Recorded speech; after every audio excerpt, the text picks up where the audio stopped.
The most brutal woman in history, the Mad Queen of Madagascar.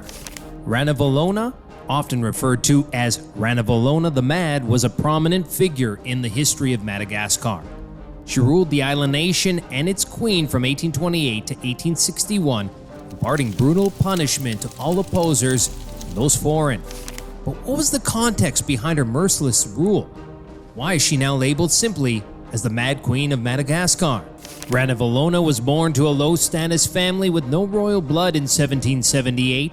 It is said that Ranavalona's father learned of a plot to assassinate the king. He took action and sent a message to the king warning him of the plot. This act of warning prevented the assassination attempt, earning him the king's gratitude. The king responded by adopting Ranavalona and bethroning his son Prince Radama to her. When Radama ascended to the throne in 1810, he executed all his potential opponents. Among them were Ranavalona's relatives. It is safe to say it was an unhappy, conflict-heavy marriage. She was also the first of 12 wives. The two became increasingly distant. They were at odds in their decision-making, both taking a different stance on how the country should be run. When King Radama died in 1828, it left behind a power vacuum. The circumstances of his death remain debated. Some accounts suggest that he was poisoned, while others propose that he died of syphilis. With his death, the question of succession became critical. Radama's death was first kept under wraps. The rightful heir was Prince Rakatobi, Radama's nephew. However, Malagasy tradition stated that any children Ranavalona bore would have taken precedence. Ranavalona became a rival, a target very much to her awareness.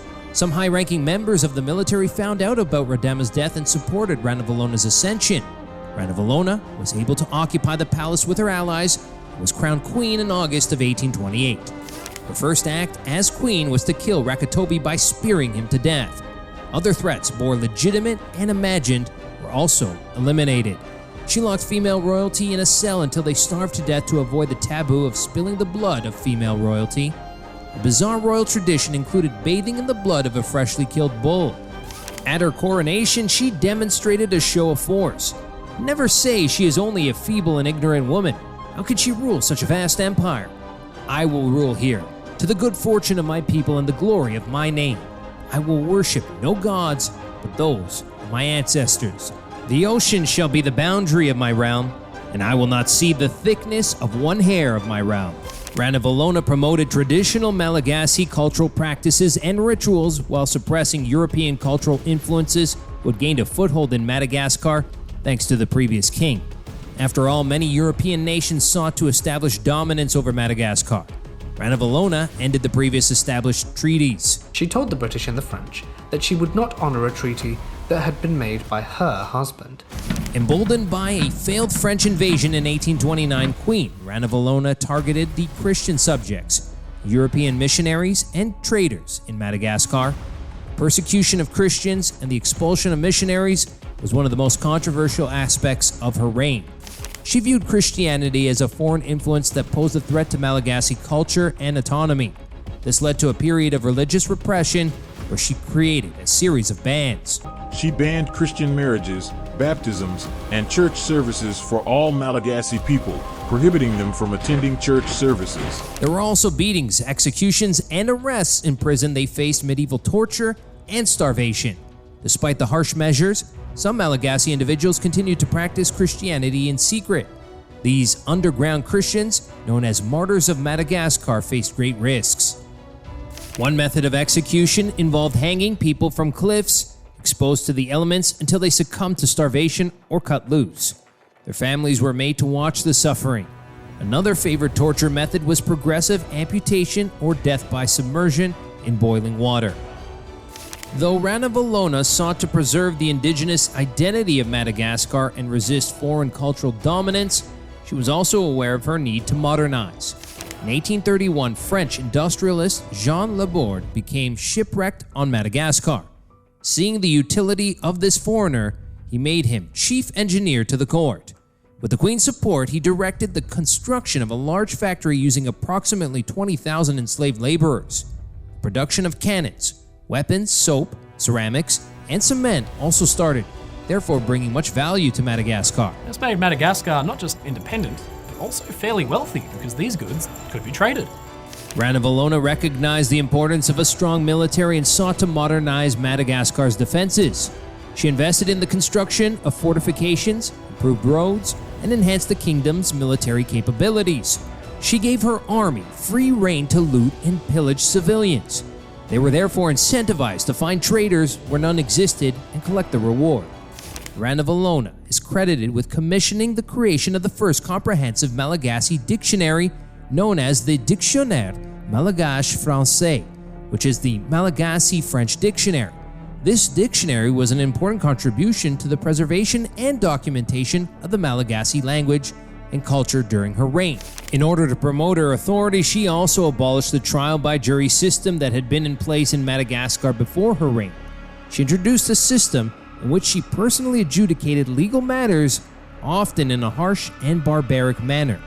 It was replaced by trial by ordeal, a practice which involved the suspected traitor being forced to eat 3 raw chicken skins followed by a poisonous Tanzania nut.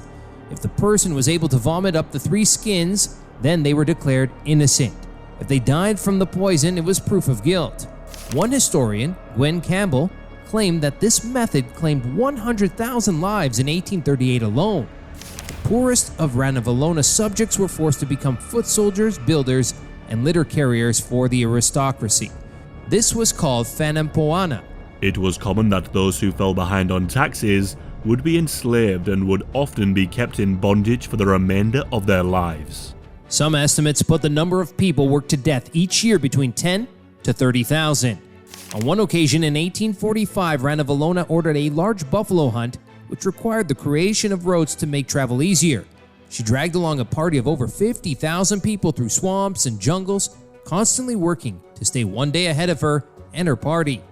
10,000 men, women, and children are said to have perished from malaria and starvation during the 16 weeks of the Queen's hunt. There is no record of a single buffalo being shot. Back to ruling her country, her enslaved workforce built her a royal palace, and her army grew to between 20 and 30,000, making her a formidable and oppressive force. Now this, combined with her paranoia and the archaic methods of the trial, resulted in massacres the likes of which had rarely been seen.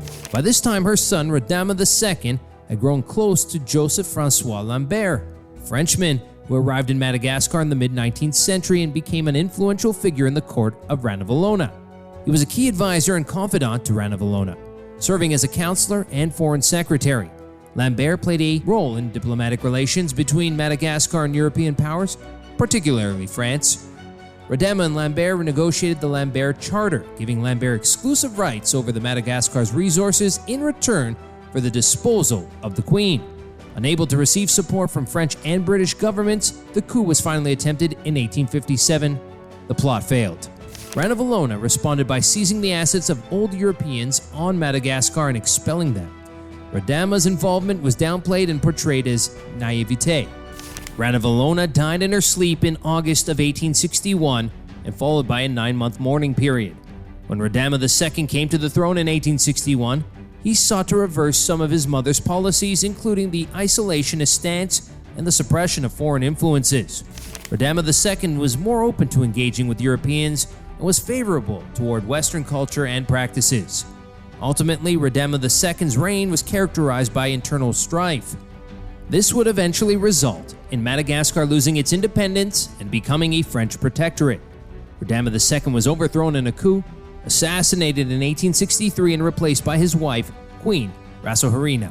Over Queen Ranavalona's 33-year reign, it is estimated that there was a 50% reduction in the Madagascar population. Nowadays, she is depicted as a tyrannical, oppressive ruler, driven by her efforts to protect Madagascar's sovereignty and cultural identity during a period of intense European colonial expansion. Thanks for watching this episode of History 101. We hope to see you next time.